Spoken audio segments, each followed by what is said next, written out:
ඔව් දුවේ පුතේ මම අද ඔයාලට කතා කරන්නේ අපොස සාමාන්‍ය පෙළ විභාගයට අපොස උසස් පෙළ විභාගයට උපකාරී වන සිතියන් ලකුණු කිරීම කියන එක වැඩි ලකුණු ප්‍රමාණයක් අපිට ලබා ගන්න පුළුවන්.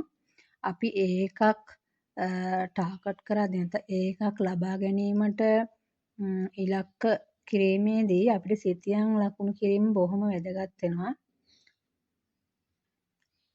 සාමාන්‍ය පෙළ විභාගයටත් ලංකා ඉතිහාසයේ ලකුණු 12ක් හිමි වෙනවා. ඒ වගේම උසස් පෙළ විභාගයටත් ලකුණු 12ක් හිමි වෙනවා. මම අද ඔයාලට කියලා දෙන්නේ මේ ලංකාවේ තියෙන ගංගා සහ වැව් පිළිබඳව. මේ හොඳින් අධ්‍යයනය කරන්න. ඔබ මුලින්ම සිතියමක මා මේ කියලා දෙන සිතියන් ලකුණු කිරීම ඔබ කියලා දෙන මුලින්ම බලාගෙන ලකුණු කරන්න. ඊට පස්සෙව ඔබ හොඳින් අධ්‍යයනය කර මතකයෙන් ලකුණු කරන්න. ඉන්පස්සේ ඔබට වර්ධින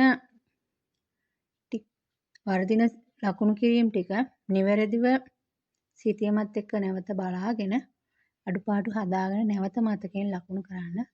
අභ්‍යාසයේ නිතරම යෙදෙන්න. එතකොට ඔබට මේ සිතියන් ලකුණු කිරීම පහසු කාර්යයක් වෙයි කියලා මම හිතනවා. ඔයාලගේ විභාගයට මේක අත්වලක් වෙයි කියලා හිතනවා. ඒ නිසා තමයි මම මේ වීඩියෝ ඔබ වෙනුවෙන් කරන්න හිතුවේ. මේ මෙතන සිතියමේ උඩින්ම තියෙන ස්ථානයේ තියෙන ගංගාව උතුරට ගලාගෙන යන ගංගාව. ඒක තමයි පුතේ මෙන්න මේ ගංගාව තමයි කනගරායන් ආරු. ඊට පස්සේ ඔබ ලංකා සිතියමේ පිහිටීමත් එක්ක මතක තියාගත්තා නම් ඔබට මතක තියාගන්න පහසුයි කියලා මම හිතනවා. මොකද මේ ගංගා අතර අතු ගංගා සමහර සිතියන් වල දකින්න තියෙනවා. ඒ නිසා ඔබට පැටලෙන්න පුළුවන් පිළිවෙලෙන් මතක තියාගත්තොත්. ඒ නිසා පිහිටීමත් එක්ක මතක තියාගන්නව නම් පහසු වෙයි කියලා මම හිතනවා. එහෙනම් මේ උතුරට ගලන ගංගාව අනගරායන් ආරු. ඊට පස්සේ ඔබ මේ මෙතන මේ දූපත මතක තියාගත්තා නම් මන්නාරම් දූපත.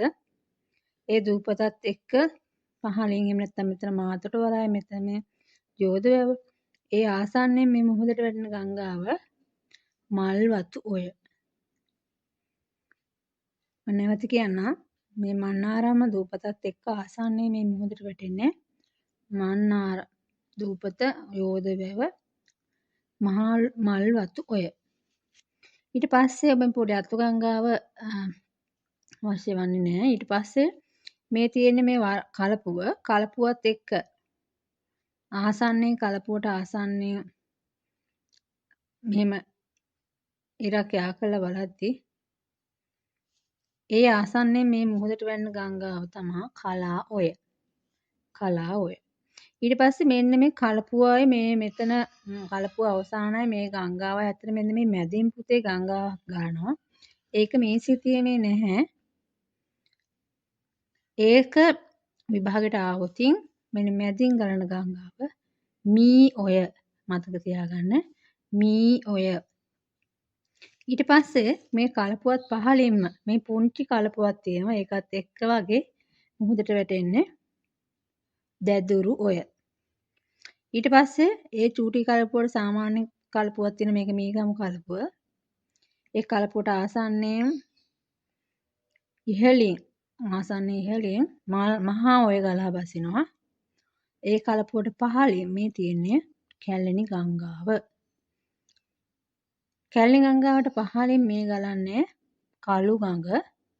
ඒ වගේම මේ ලංකා සිතියමේ නිරිත පැත්තට වෙන්න තියෙන මේ ගංගාව ගින් ගඟ. ඒ වගේම මේ දෙවුන්දර තුඩුව මේ තියෙන තුඩුවක්. මේ තියෙන තුඩුව දෙවුන්දර තුඩුව ඒ ආසන්නයේ මේ ගලන්නේ නිල්වලා ගඟ.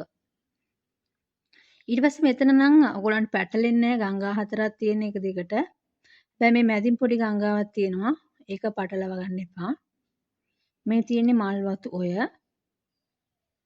හරිද මල්වතු ඔයද? නෑ වලවේ ගඟ. ඊට පස්සේ මේ තියෙන්නේ කිරිඳි ඔය.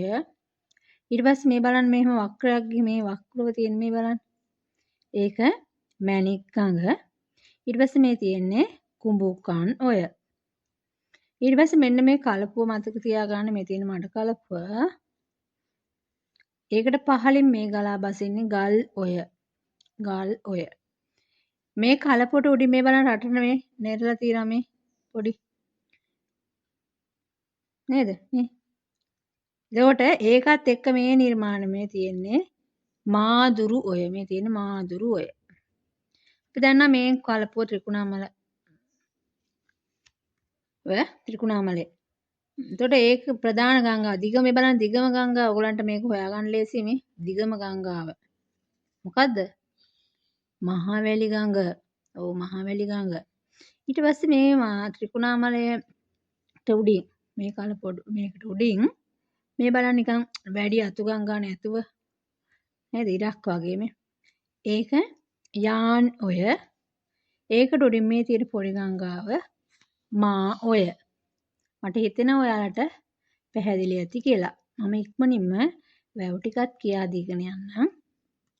මේ තියෙන පුතේ මේ අපි කියපු කනගරායන් ආරු කියන ගංගාවේ තියෙන වැව මේක ඉරණ මඩුව වැව. ඊට පස්සේ මේ මල්වතු ඔය ආශ්‍රිතව මේ බලන්න මිට උඩින් ඒ වැව යෝධ වැව මල්වතු ඔයේ තියෙන වැව ගත්තාම මේ පහළින් ටිකක් විශාල වැවක් තියෙනවා නාචාදුව වැව. ඊට උඩින් මේ තියෙන තිසා වැව ඊට මේ නුවර වැව මේ තියෙන තිසා වැව. ඒ වගේම මේ තියෙන්නේ මහා කනදරා වැව.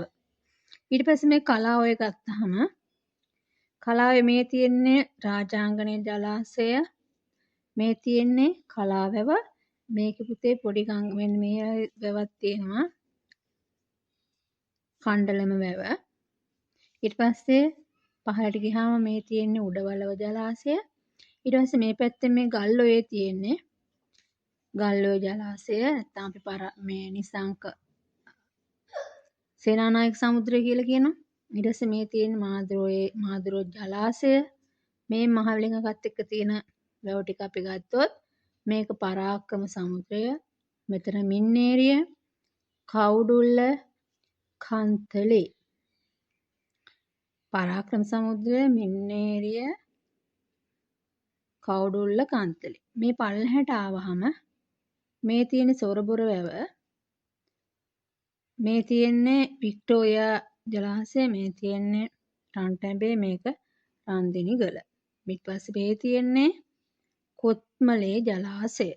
මම හිතනවා ඔයාලට පැහැදිලි ඇති කියලා. ඔයාලා නැවත නැවත අභ්‍යාසයේ දෙන්න.